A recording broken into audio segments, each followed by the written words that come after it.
Nas montañas dos Ancares, alí onde a néboa abraza os carballos e o silencio só rompe o vento entre as pedras, vive unha lenda que os veciños levan séculos transmitindo de xeración en xeración. É a historia de Aldara, a doncela que desapareceu un día de outono e que, segundo din os máis vellos, aínda hoxe camiña entre os bosques convertida nunha cerva branca como a neve. Todo comeza no Castelo de Doiras, unha fortaleza medieval que se ergue sobre un rochedo a case 800 metros de altitude, no concello de Cervantes, na provincia de Lugo. Construído no século XV, este castelo de grosos muros e torre da homenaxe domina o val do río Cancelada como un vixía de pedra. Alí vivía un cabaleiro chamado Froiaz, xunto cos seus dous fillos, Egas, o mozo, e Aldara, a filla, coñecida en toda a comarca pola súa beleza e bondade. Aldara namorouse de Aras, o fillo dun señor feudal dun castelo veciño. O seu amor foi correspondido e, co beneplácito dos seus pais, anunciouse o compromiso de boda.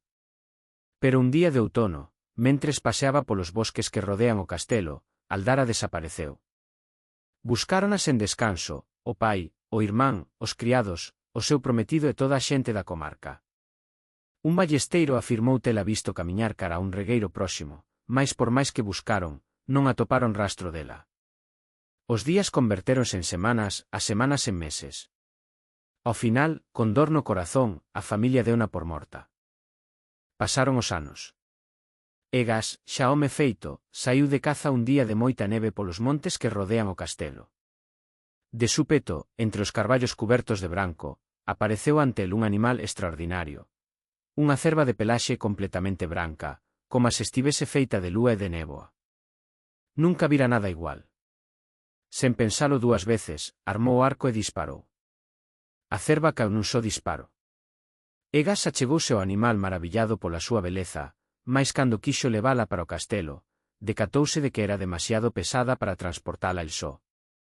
Entón, para non volver de baleiro e ter algo que mostrarlle ao pai, decidiu cortarlle unha das patas dianteiras e gardala no fardelo. De volta ao castelo, Egas buscou ao seu pai para contarlle a súa fazaña. Con orgullo, abriu o fardelo para mostrarlle a pata da cerva. Pero o que sacou non era a pata dun animal. Era unha man.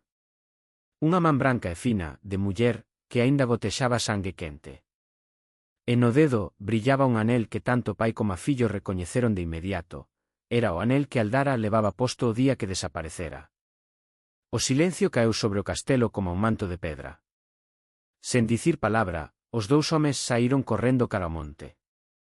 Cando chegaron ao lugar onde Egas matara a cerva, non atoparon ningún animal. No seu lugar, tendida sobre a neve vermella de sangue, estaba Aldara.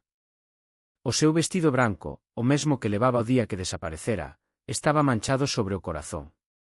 Pai e fillo abrazaron o seu corpo sen entender o que os seus ollos vían. Nunca se soubo que forza a converteu en cerva. Algúns din que foi un fada do bosque, outros que foi un encantamento dos mouros.